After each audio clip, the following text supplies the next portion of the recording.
Maintenant, parlons du message à envoyer. Vous avez recensé cette liste de contacts. Qu'est-ce que vous allez leur dire? Je vais vous donner des suggestions, mais je veux que vous reteniez d'abord le principe. Le principe, c'est que vous allez vouloir envoyer le message le plus court possible.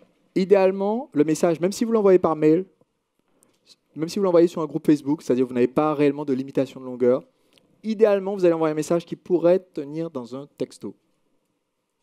Bon, alors certains écrivent en langage SMS, donc ils arriveront à passer plus de messages, mais l'idée est que vous voulez vraiment que la personne lise ça, prenne la décision instantanément de répondre oui ou non, et c'est tout. Si vous donnez trop de contenu, qu'est-ce qui va se passer? Vous donnez un truc de 3 paragraphes ou de 6 pages qui explique votre cheminement et ce que vous faites maintenant et pourquoi vous avez arrêté de faire ce que vous faisiez avant, et voici tous les avantages. Qu'est-ce qui va se passer? Cette personne va se dire « Oula, bon, ça a l'air intéressant, mais il y a quand même beaucoup, donc je vais le lire plus tard. » Et quand quelqu'un dit « Je vais lire un mail plus tard », à quel moment est-ce qu'elle le lit? Jamais. Vous allez aller dans la boîte à lire plus tard, et cette boîte peut grandir considérablement. Donc, ce qu'on va faire, c'est qu'on va essayer d'envoyer le message le plus court possible. Maintenant, quelle est la clé pour que quelqu'un ouvre un message email? C'est le titre. Quel est, si vous pouviez mettre seulement un mot dans le titre, quel est le mot, ceux qui ont suivi la formation machine à vendre voient exactement de quoi je parle, quel est le mot le plus important à mettre dans le titre si vous voulez que la personne ouvre le mail?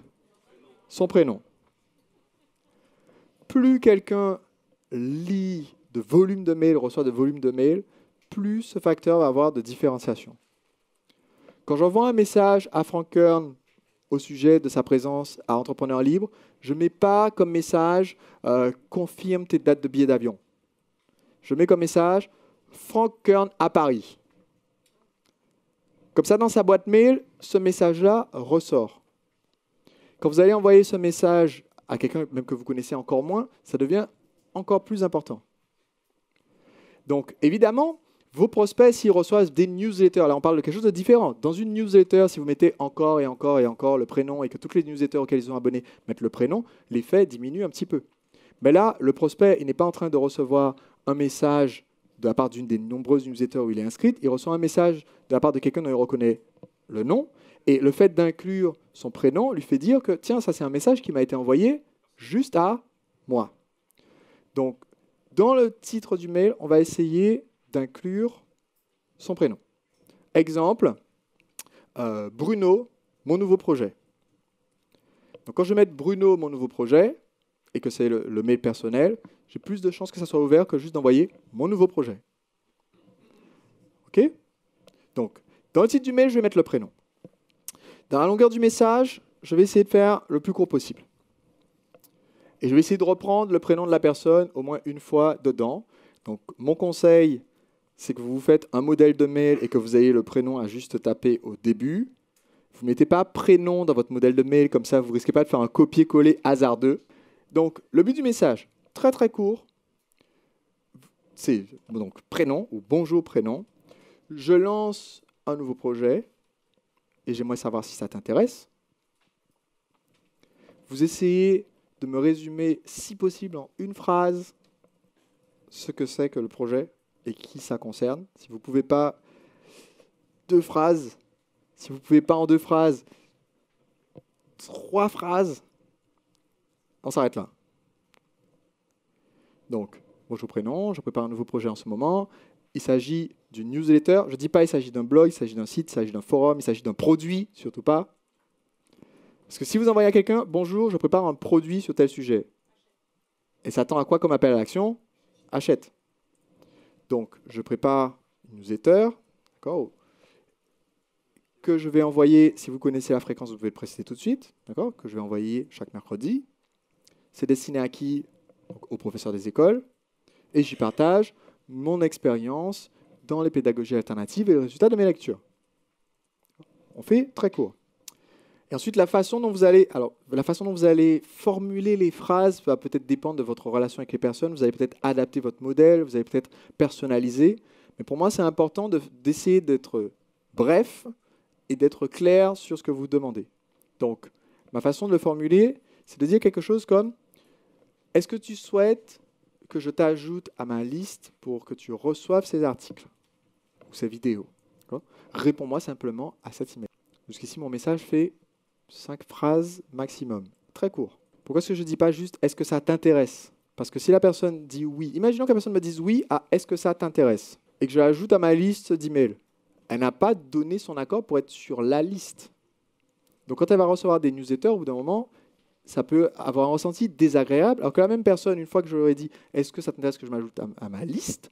elle sait qu'elle va recevoir des messages par mail. Tout le monde me suit jusque-là. Et ensuite, vous allez faire ce qui est le plus difficile à faire pour beaucoup d'entrepreneurs, c'est que vous allez vous arrêter là et la fermer.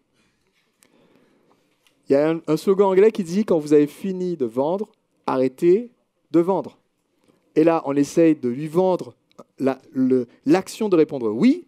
Une fois qu'on a posé la question et qu'il a les infos pour répondre « oui », à qui ça s'adresse, qu'est-ce que ça apporte? On s'arrête là.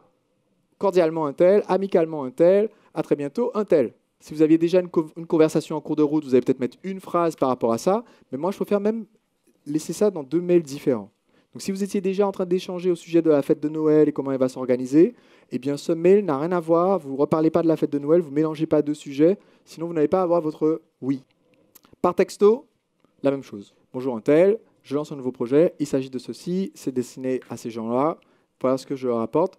Est-ce que ça t'intéresse que je t'ajoute à la liste? Ils disent oui. Je réponds, quelle est ton adresse mail? À quelle adresse mail je t'envoie? Ils envoient le mail. Et là, vous allez vous simplifier la vie. Vous n'êtes pas obligé, une fois que les gens vous ont répondu oui, vous n'êtes pas obligé de leur répondre. Puisque vous allez en fait faire un message de bienvenue dans votre autorépondeur qui dit « Génial, je t'ai ajouté à ma liste comme promis et je t'enverrai les prochaines newsletters dès qu'elles vont sortir. » Même si vous n'avez aucun article, aucune vidéo, rien de prêt, vous pouvez faire ça. Même si vous n'avez pas encore d'autorépondeur, vous pouvez envoyer les messages maintenant, récupérer des oui, et ensuite, plus tard, créer le compte dans l'autorépondeur et ajouter tous ces gens-là. Donc, faites au plus simple, au plus rapide.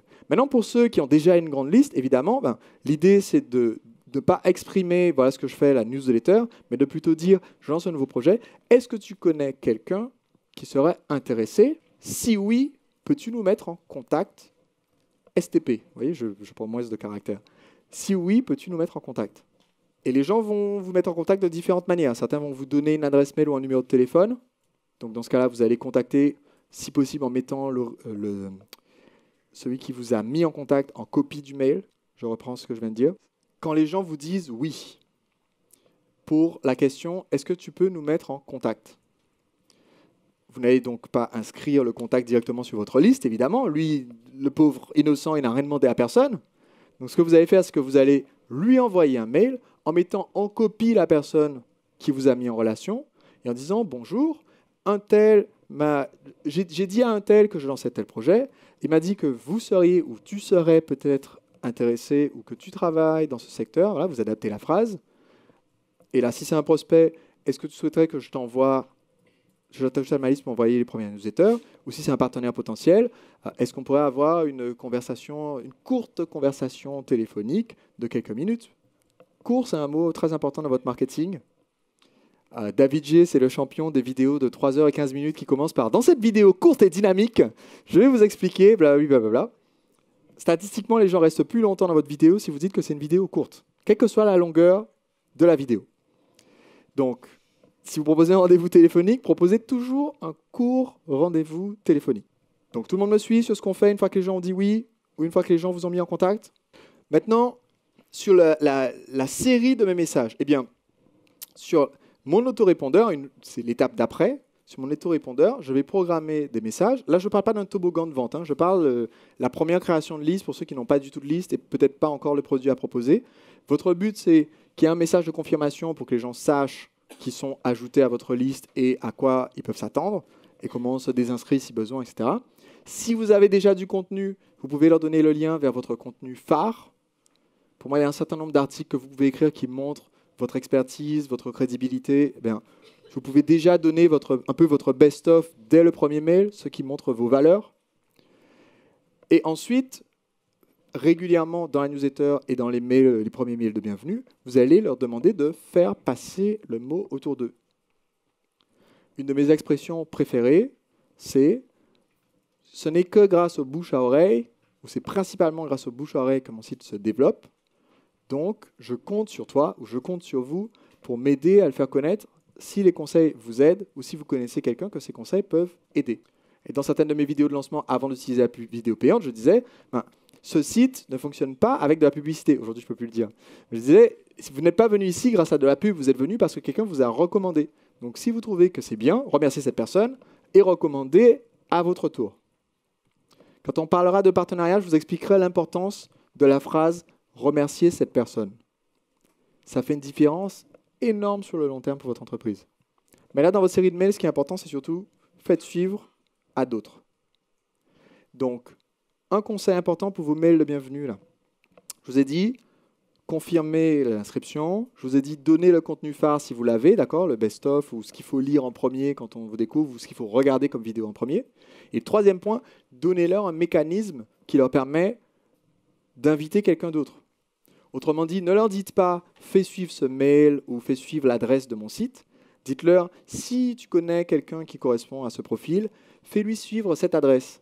blablabla.com/cadeau ou /bonus ou /gratuit ». Et qu'est-ce qu'il y a sur la page monsite.com/bonus gratuit? Une page de capture.